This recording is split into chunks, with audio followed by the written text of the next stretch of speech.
Good morning, everyone. My name is Boris Chris, and today I'm going to speak to you about baseball and the role that steroids have played in it over the past century or so.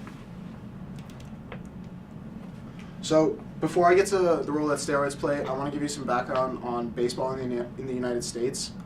The first professional league was formed in 1871, but the game had been played since before the Civil War. It began as a way for the Americans to kind of have a complicated game that involved skills rather than simply physical brutality. So, for example, they saw that England, all these citizens there played cricket, so they figured, let's start a sport like baseball, which didn't demand that you were the largest guy in the field or the smallest guy. You just needed to be very skilled. This is a picture of the 1893 Baltimore Orioles, one of the first professional franchises, and they were in the National League, which formed in 1871. The American League formed in 1900 and officially became franchised in 1901, and after that, we have Major League Baseball as we know today. So this is just a graph showing the length of the season and how it has increased over the past 150 years or so. As you can see, it started around 70-ish games, and it has shot up to 162 games. To put that in perspective, that's twice the length of the NHL season and the basketball season, both of which are 82 games, and 10 times the length of the NFL season, which is 16 games. This demanded that baseball players take steroids to be healthy throughout the entire season. They couldn't physically play every single day the way they had to and not get injured. So they began taking steroids as a way of keeping themselves healthy. However, in 1988, the Anti-Drug Abuse Act was passed, and it was absolutely forbidden to have any anabolic steroids, whether or not you were possessing them or taking them. So these are some examples of how the steroid use evolved over time. When Mickey Mantle played, he took the steroids because of the draining season in order to stay healthy and allow himself to play through the playoffs and win multiple rings with the best team in the league. However, when Barry Bonds took them, he broke the all-time home run record, and he went from being a scrawny little stick to maybe 3 times the size that he was before. One of the first instances where steroids became evident in the sport of baseball as a means of improving skill and falsifying your numbers and not performing to your true ability was in 1993 when Scott Bradley walked away.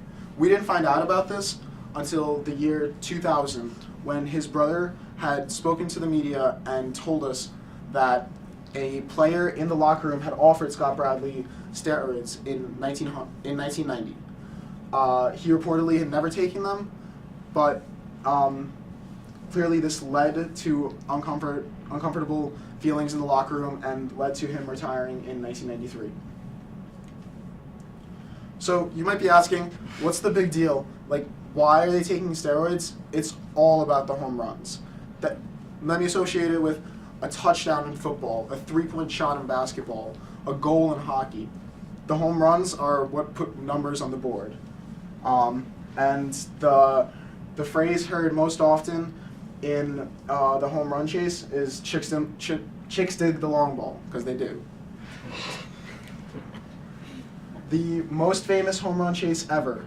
In 1998, Sammy Sosa and Mark McGwire both hit over 60 home runs that year.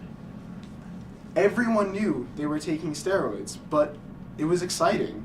People came out to the games and people knew the score of the home run chase before they knew the score of their own team. So the way that steroids were in the game of baseball changed dramatically when Ken Caminiti announced in the year 2000 that the year he was MVP in 1994, he had taken steroids. And he estimated that half the league was doing it. After that, MLB Baseball released anonymous drug tests to all of the players, and over 7% of them were reported to have been taking some sort of steroids, which led to drug testing becoming commonplace and frequent throughout the game today. An example recently was when Ryan Braun was convicted of having elevated testosterone at the end of 2011, the year he had won the MVP. He claimed he was innocent, and for the first time in baseball history, he was able to get his conviction overturned. Then, a year later, he was caught again. He just kind of kept quiet this time. You have to ask yourself the question, are these players going to make it into the Hall of Fame? Jose Canseco is a player that's an admitted steroid user, and he's already in it. So does that mean that Roger Clemens, Barry Bonds, and Mark McGwire will ever make it? Hitters say that pitchers were doing it, and pitchers say that hitters were doing it. Was anyone right? The thing about steroids is that it takes away the admiration of plays like this when Derek Jeter dives into the stands at Yankee Stadium and puts it into situations like this where the MVP turns out to have been taking the drugs. It has led to America's pastime becoming less and less popular and more people moving to sports like basketball and football.